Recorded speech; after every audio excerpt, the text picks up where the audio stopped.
best solution for all problems is trade and economic activity. Tips from Tata. This week on Marketplace Middle East, the CEO of the Indian giant's consultancy arm talks about doing business in the region. Also, we take you on a tour of Dubai's Little India.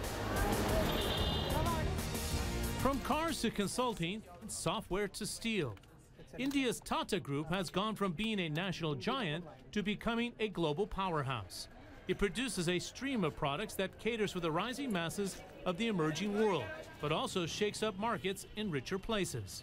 But it's Tata Consultancy Services, or TCS, that's really making inroads around the world, especially in the Middle East. I met the company's chief executive in Saudi Arabia as he partnered up with GE and Saudi Aramco in launching the country's first all-female business center. We have about 265 female professionals now serving both Aramco and GE, and some of the work that we do are pretty domain intensive: HR, finance and accounting, regulatory reporting, procurement, and these processes are being supported by these women for 38 countries.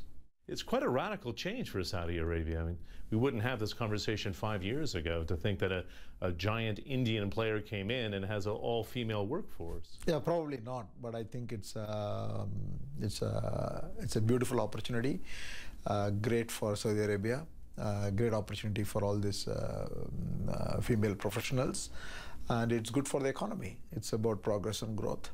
In fact, this economy is starting to open up. It was first the foreign direct investment from companies like yourselves, and then you see the capital markets opening up. That's quite a shift to suggest that foreign investors are welcome on a limited basis, but still welcomed into the stock market. How do you see that as part of the progression of this economy?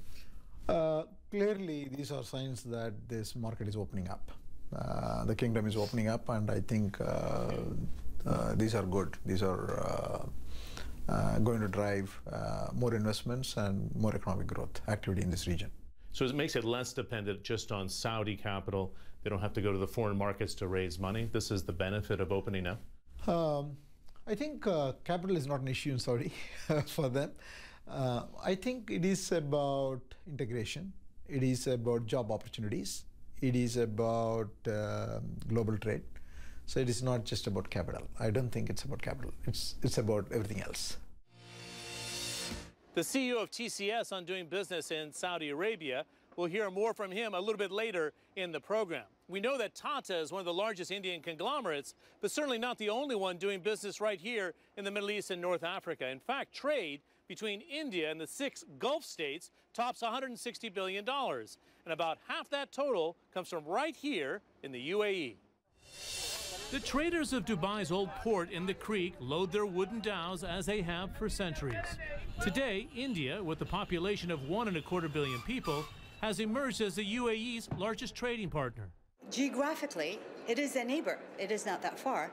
In terms of logistics, it's very accessible. So it is a natural trading partner for the United Arab Emirates.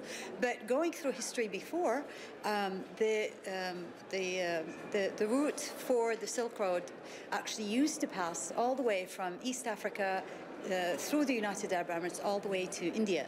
So it has a historical background when it comes to this particular relationship. Over the last decade, trade rose from just $4.3 billion in 2003 to $75 billion in 2013, representing an annual growth rate of 33%.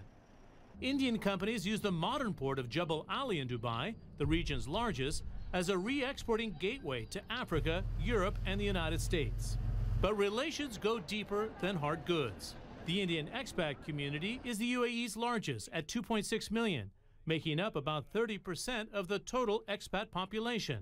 Dino Varkey is Group Executive Director of GEMS Education, a private school group founded by an Indian family. The rich history of trade between India and the UAE has always been there. And for the political leadership on either side to develop those strong, sustainable partnerships, well, I think now is a very opportune moment. Since winning the election in May last year, India's Prime Minister Narendra Modi has talked of expanding ties from South Asia to the Middle East and North Africa. The 6 Gulf states are a good place for him to focus his attention, with a GDP over $1.5 trillion and a population of just about 43 million. Saudi Arabia makes up nearly half that total.